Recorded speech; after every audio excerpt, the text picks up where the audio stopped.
First thing we'll do is take roll.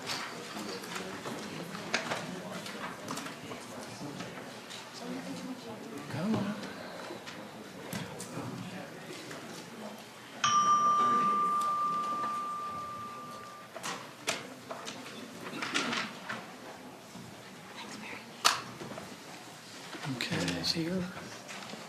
Brewer not here. Campbell's. Is the Campbell? station not working? We had trouble bringing it up.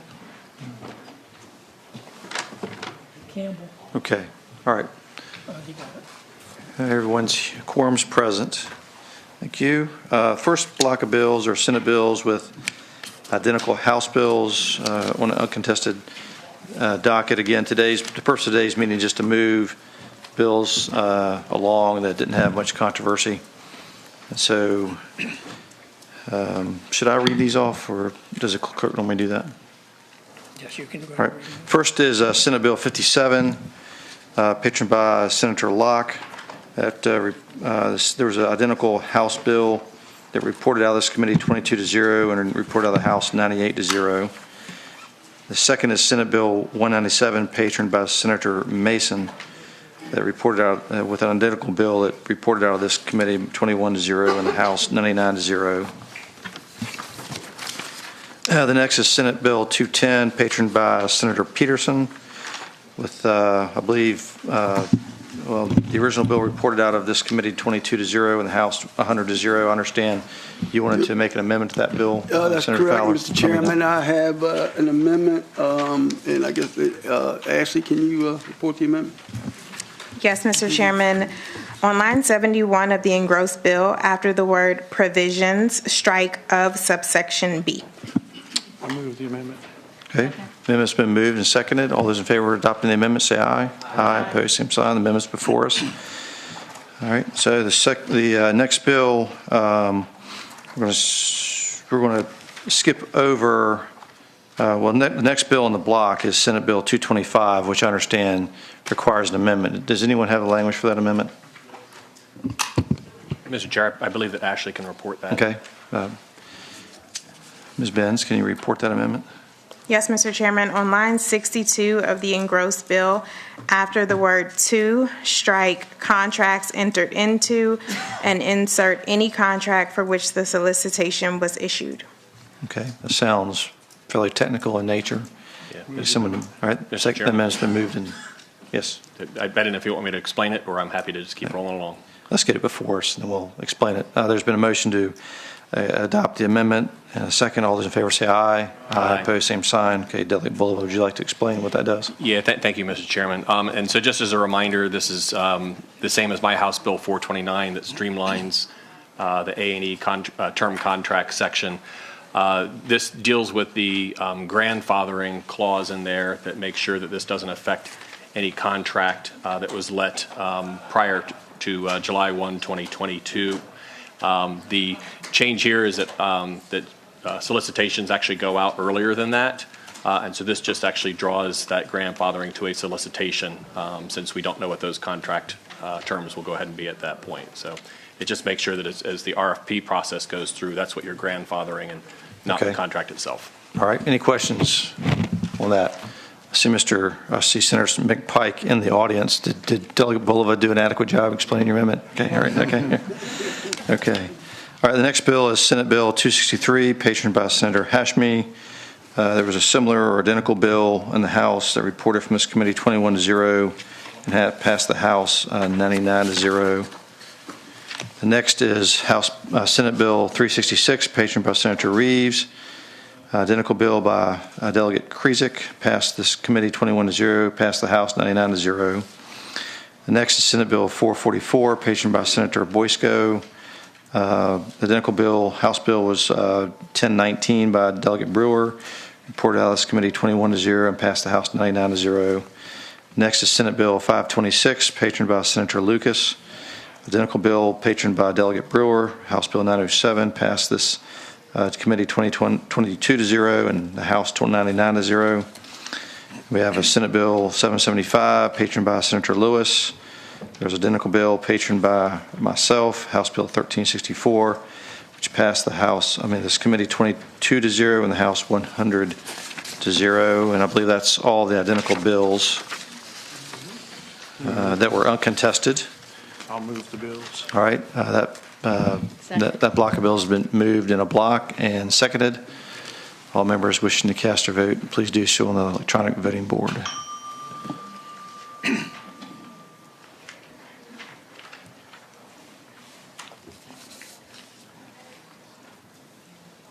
Okay, that block of bills reports on a vote of 21-0. All right, the next block of bills were Senate bills with identical House bills that were not unanimous.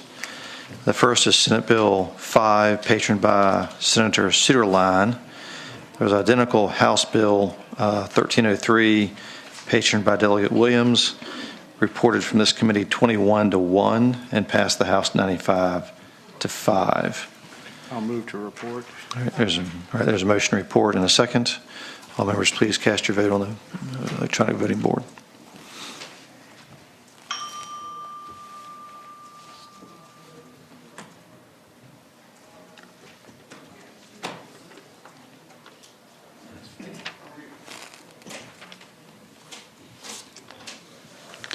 Has everyone cast their vote? Delegate Jenkins, your vote's not recorded. All right, that bill reports 21-1. The next is Senate Bill 294, patroned by Senator Bell. 254. There's an identical House Bill 426, patroned by Delegate Bulova, reported out of this committee 21-1 and passed the House 94-3. I'll move to report. Second. All right, there's a motion to report and a second. All members, please cast your vote.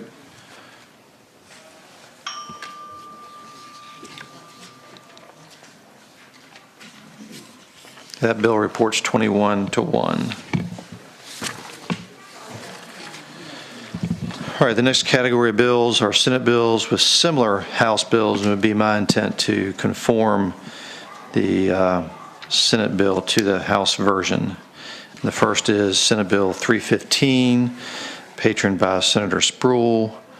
There's a similar House bill patroned by Delegate Tata. It's House Bill 354. Her bill reported from this committee 22-0, came out of appropriations 18-0, and passed the House 100-0. Can I get a motion to conform Senator Spruill's bill to House Bill 354? So, second.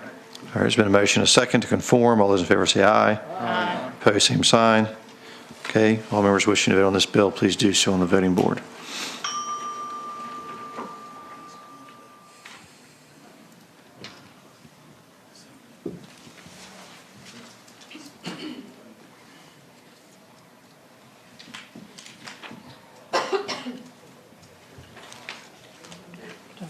Yeah. All right, that bill is conformed, reports 22-0. Next is Senate Bill 324, patroned by Senator Vogel. There was a similar House bill patroned by Delegate O'Quinn, House Bill 970, reported from this committee 14-7, passed the House 55-43, a little closer. I would entertain a motion to conform. I'll move to conform. All right, there's a motion and a second to conform Senate Bill 324 to House Bill 970. All those in favor say aye. Aye, opposed, same sign. That bill is conformed. Can I get a motion on? Move to report. All right, there's a motion to report and a second. All members wishing to vote on the matter, please do so on the voting board.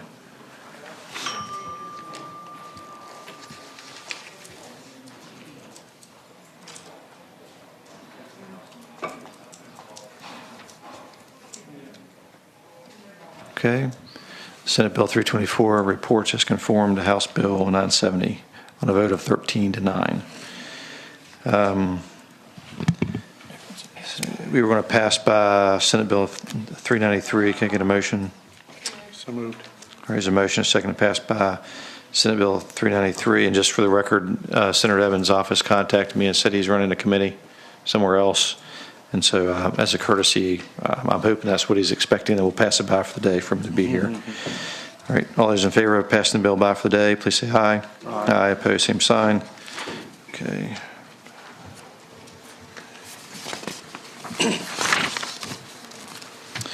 All All right, next is Senate Bill 716, patroned by Senator Peterson. Sure. All right. Clerk informs me there may be amendments to this bill. All right, Yes. I know Oh, there was, so are they different than the way we conform, with the way we passed out Delegate Sermanian's bill? yes. Okay, there's a change. So if we conform, well, what if we like the House version? Do we still need an amendment? So, Mr. Chairman, the House and the Senate versions are nearly identical. The House version has an extra space, so there's that. But there needs to be a technical amendment to amend the title Okay, instead of conforming. all right. Okay, so if we accept the amendment, will it be identical to the House version with the exception of that technical amendment? The intent is to make the same changes to the House bill, but it has not been heard in the Senate yet. Okay. All right. So just for clarification, if we adopt the amendment, it's going to look the same as the House bill with an added amendment to correct a technical error, correct? If we make this line amendment today, this Senate bill will differ from the House bill as it currently stands and how it passed out of House general laws. The House bill will still have this language in the title until it is heard in the Senate. So the only thing we're changing is the title? Correct. Okay, all right, so, all right, Do you want me to report the, yes. on line 7 of the engrossed bill, in the title, after the word affordability, strike and equity. And that's only because the substitute for the bill removed references to an equity plan. So that was just a technical amendment that didn't get made when the substitute was drafted. Okay, I move the amendment. all right. The amendment's been moved and seconded. All those in favor say aye. Aye. Opposed, same sign. Okay. So now this will look just like the House bill with the exception of the title. Mr. Chairman, yes, and there's an extra space in the House bill, Okay, but right. we can fix that. Okay, all right, I okay. move to conform as, with the. Well, I think it is. Do we need a motion to conform? No. Okay, Okay. all right. Is this with amendments or with a substitute? All right. So we need a, we need I'll move a, to report as amended. okay, all right, there's a motion to report as amended and a second. All members, please cast your vote.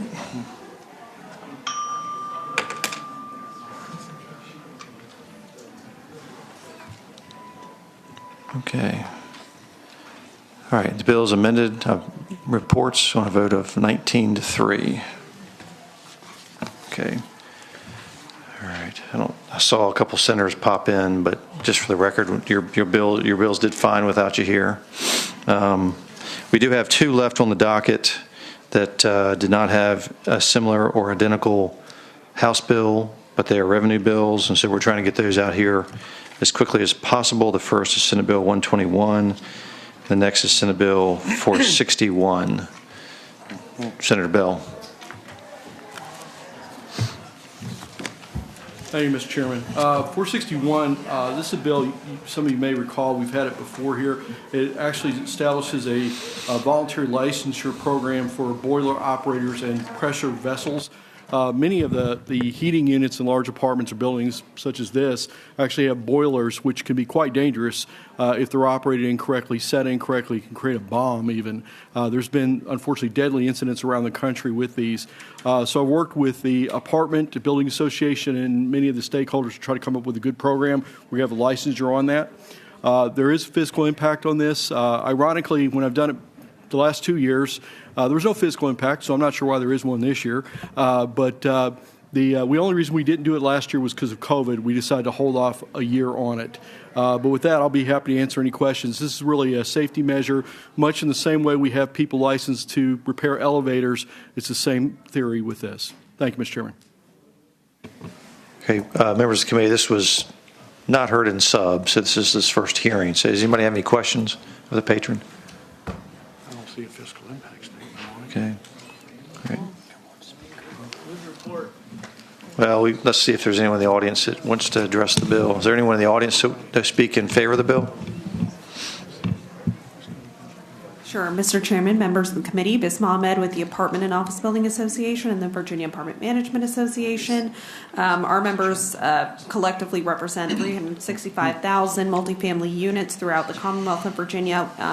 Then when we're employing professionals to operate these devices, which can be explosive, they can be deadly, and they have been in Virginia, we want to make sure that they have the proper training. So for that reason, we ask that you support. Thank you.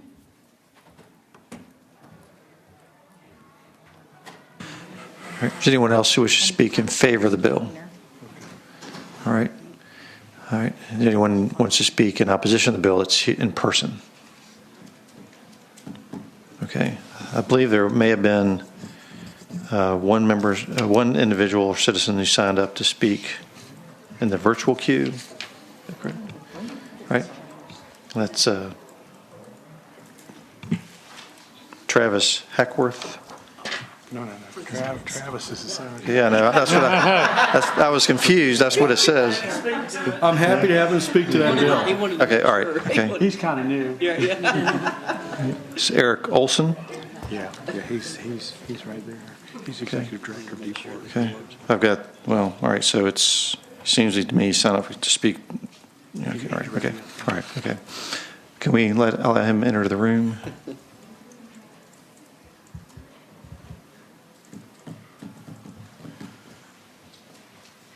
Mr. Chairman, can you hear me? We can, thank you. Thank you, Mr. Chairman. I'm Eric Olson. I'm the Executive Director of the Board for Contractors at the Department of Professional Occupational Regulation. And I did want to start out by saying both the agency and the administration are strongly opposed to this bill.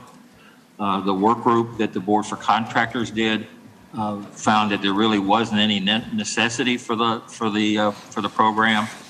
They went ahead and helped craft a bill that would make it a voluntary program, but they just thought there was absolutely no reason to have it. It also goes against the reg reduction directive of directive number 1 from the current administration. And I can answer any other technical questions you might have about it. Okay. Anyone on the committee have questions for Mr. Olson? Okay. All right. Yeah, I don't think that's the right bill. So that was Senate Bill 461. Ask him about boilers. Mr. Olson, can you still hear us? I can still hear you, yes, sir. Okay. So this was Senate Bill 461. It dealt with regulations governing boiler operators. Is that the bill? Yes, sir, Mr. Chairman, that's correct. That's the bill. Okay. There were some questions. I'm sorry to that confusion. There were some questions whether or not that was on topic. So, Delegate Rome, I see you have your light on. Thank you, Mr. Chairman. Mr. Chairman, a question for the witness. Go ahead. Thank you, Mr. Chairman. Mr. Chairman, I would ask the witness in this case whether or not he presented or anyone else from the administration presented when this bill was in the Senate, and if so, why this bill passed 40-0 in the Senate. Well, Mr. Chairman, if I could answer the question, at the time there was not a position on the bill.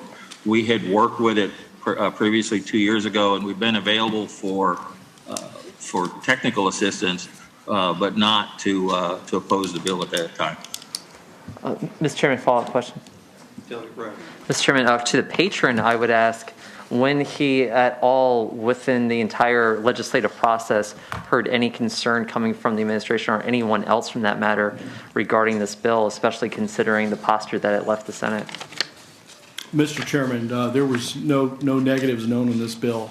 Again, this is a voluntary bill. It was originally introduced. I introduced it at the request of the National Association of Power Engineers, supported by the Apartment and Office Building Association and Apartment and Management Association. Again, around the country, we've had a number of these boilers explode when the pressure vessels were set to the wrong setting.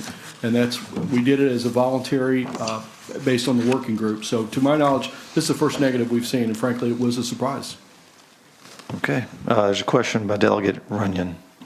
Thank you, Mr. Chair. I would ask the patron, is there not an inspection program for boilers and pressure vessels already in the Commonwealth?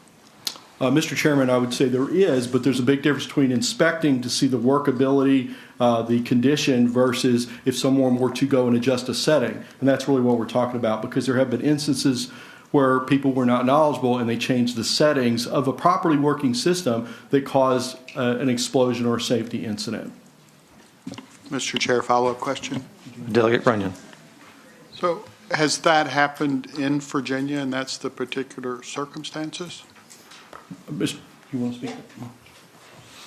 Absolutely, it has happened in Virginia. And then, just to kind of give you guys background, this was brought up in 2020 to establish a mandatory program. It was recommended to go to DPOR. They recommended it be voluntary. So this is our bill coming back. Okay. All right. Delegate Murphy, I see your light's on, but that's related to another matter, right? All right. So, Delegate Walker. So, question, Senator. The Virginia Department of Labor and Industry, do they not have a boiler OSHA-type inspections services? How do they work? Because I just want to make sure I understand the voluntary part of this. Mr. Chairman, there is certainly a inspection from an OSHA, and to the other gentleman's question on the equipment. But again, the difference is if someone who is not certified or qualified were to adjust the settings on the equipment, that's the danger portion. As if, again, back to elevators, we wouldn't someone repairing an elevator who's not qualified to do so. Thank you. Okay, Delegate Price, I see you have your light on, but let me say something first. Today's docket was really kind of intended for bills that we thought would not create any controversy, and I understand that you did not anticipate this.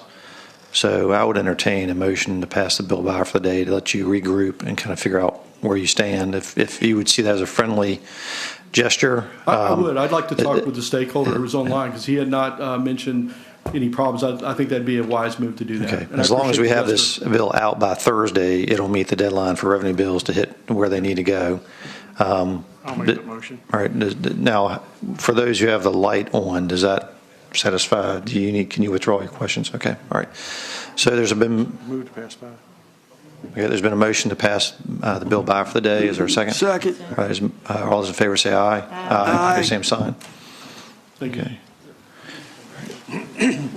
Okay, the last is Senator Hackworth. He didn't want to speak on the last one. Maybe he'll address his own bill.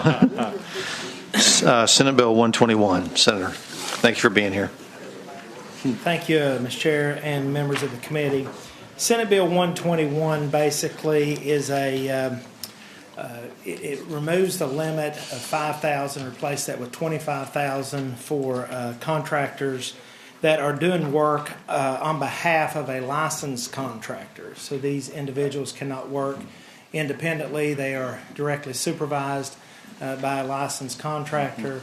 And they cannot do work that is technical, which is like HVAC, electrical, plumbing, those natures. This falls in the tradesmen of like painting, drywall work, and things like that. With the rise in prices of materials and labor that we've all seen, the Home Builder Association actually asked us to carry this bill that would help, and I think they're here today to also speak on that behalf. But in essence, that's the bill, and I will field any questions. Okay. Any members of the committee have questions for Senator Hackworth? Mr. Chairman. Delegate Bulova. Yeah, if I could, is there a particular reason why 25,000? And I guess if my understanding is correct, when we originally passed this bill, or the concept back in 2016 or thereabouts, it was only 2,500, and so that's a meteoric rise from 2,500 to 25,000. I'm just trying to figure out why 25,000 was a sweet spot for you. Yes, and thank you, Mr. Chair and Delegate. The reason that we decided 25,000 is because there has been a dramatic increase in the price of labor materials. For example, pre-COVID, the price of plywood was at $30 a sheet, and it got up to $100 a sheet. 2x4 studs, same way, was at $2.50 a stud and went up to $6 a stud.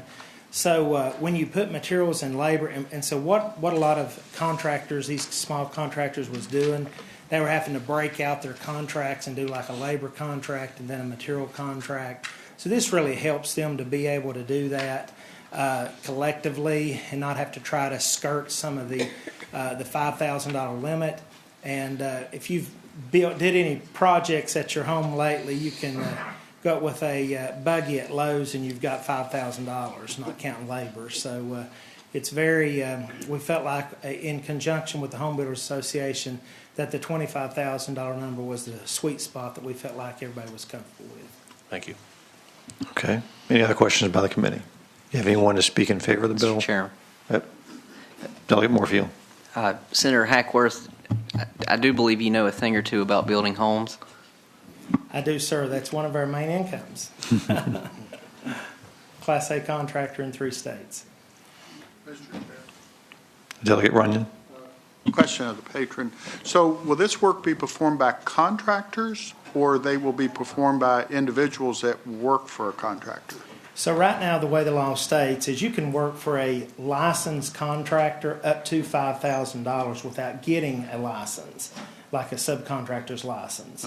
So like in my own company, we have what we call dedicated subs. That is painters, that's plumbers or something like that that just follow us around and do our work. So this right here would remove the requirement they have to stay under that $5,000, because if they're supplying faucets and they're supplying, and of course this is non-technical, but like the paint and the drywall, it quickly escalates beyond that $5,000 place. But the key thing that we want to make sure was in this legislation was they have to be supervised by a licensed contractor. So they just can't come and work for an individual. It has to be under the direct supervision of a licensed contractor. If they're not working for a licensed contractor, they would be run afoul of the Mr. Chair, a follow-up. So Delegate Runyon. I believe that in Virginia we have 4 classes of contractors ranging from A through D, and they're based on basically dollar limits, with A being unlimited, and then there's dollar and tier down. And I was thinking a D-class contractor was a relatively simple administrative process to get, and it limited you to these dollar amounts. Is a D contractor still in place, and then do they match up with this $25,000? Mr. Chair and Delegate Runyon, I was thinking C was the lowest. I'm not for sure on that. Maybe is C the lowest? Yeah, I think C is the lowest, and that is it's a relatively easy process to be able to do that. I think this helps with some of the labor shortages that we are seeing in the home construction. This really backfills that gap. We're also working with DPOR to be able to have the test, the contractor's examination, to be in Spanish and different languages, so it would help get these contractors licensed. So I think this would really just expedite that process for some of them while they are getting ready to take those licenses, classes of license. Okay. Thank you. Delegate Torian. Yes, Mr. Chairman, just a couple of thoughts. I can appreciate having to make an adjustment, perhaps going from $5,000 up to a certain number, but the $25,000 jump, that's rather significant in my opinion. And then secondly, Mr. Chairman, how do you guarantee that there will be a licensed contractor with these folks at all times? Do you want to speak to that, Andrew, if I may, Mr. Chair? Call a friend. Yeah. Mr. Chairman, Andrew Clark with the Home Builders Association of Virginia. Delegate Torian, to your question, I think it's lines 51 to 53. I'm sorry, backing up, lines 49 to 50 that require that the individual performing the work be working on behalf of a licensed residential, commercial, or home improvement building contractor. So this practice exists now. You just have a significantly lower threshold, which at $5,000, you'd be lucky to get half of a shed. I mean, even at $25,000, you're talking about framing a relatively small house. Really, the lumber packages have gone up through the roof. So these are pretty small projects, but that requirement to be working for a licensed contractor exists now. Okay. Delegate Bulova.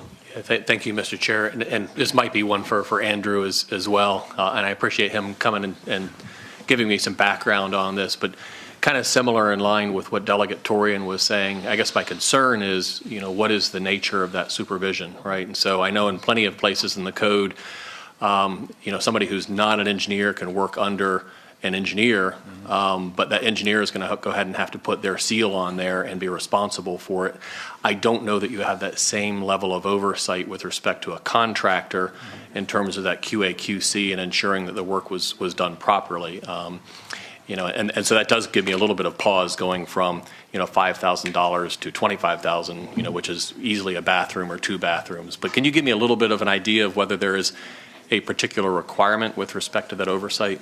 Yes, sir. I would say, especially, I guess, when it comes to framing, there are inspections done by the building officials at various stages in the process, so you've got that kind of quality control. And of course, there's going to be outliers, but most contractors, when they've got their crew on site, are going to come out and do quality control. And so I would say that's kind of the stopgap, especially when you're looking at framing, is the building inspector's requirement to come out and make sure everything's up to code. Okay. Could I have a follow-up too? Well, Chair? quick question of my own, and that is, I know there's a contractors recovery relief fund for fraudulent acts. What is the limit on that?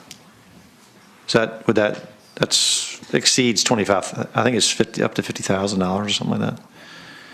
In case someone did run off with the money, I've made claims on that on behalf of clients before, so I think we're covered there. Any other questions by the committee? I have a motion. All right. Anyone else in the audience wish to speak in favor of the bill?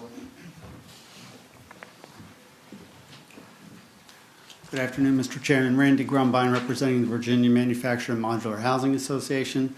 We support this legislation as well. It'll help the little guy, and just want to reemphasize that the payment has to go through the contractor to the subcontractor. So it's not a direct payment to this as an end around. So there's still oversight there by the general contractor. Okay. Anyone else wish to speak in favor of the bill?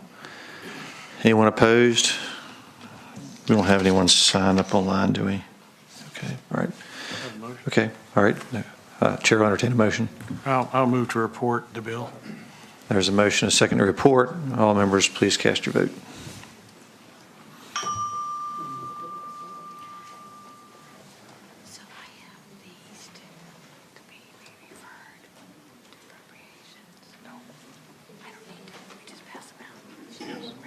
All right, the bill reports 19-3, and just, I know we've already voted, but just for clarification purposes, my cheat sheet said originally it had to go to appropriations, but that's not, does not need to go. Okay, all right. Thank you, Mr. Chairman, members of the committee. All right, thank you, Senator.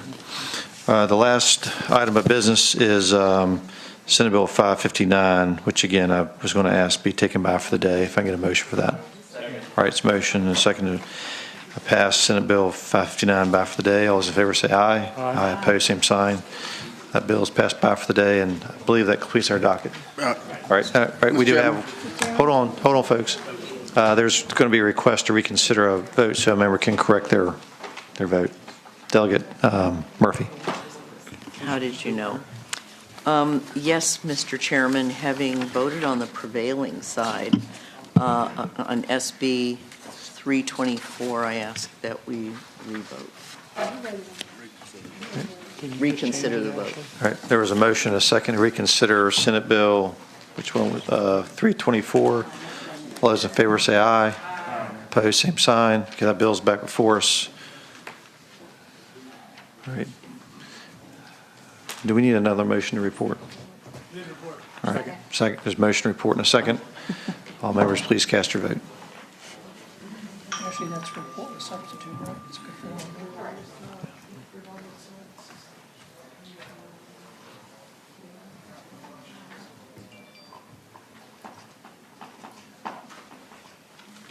Price, vote. Okay. That bill reports as conformed to the House bill on a vote of 12 to 10. Thank you, Mr. Now we're Chairman. finished with our business, and we're adjourned.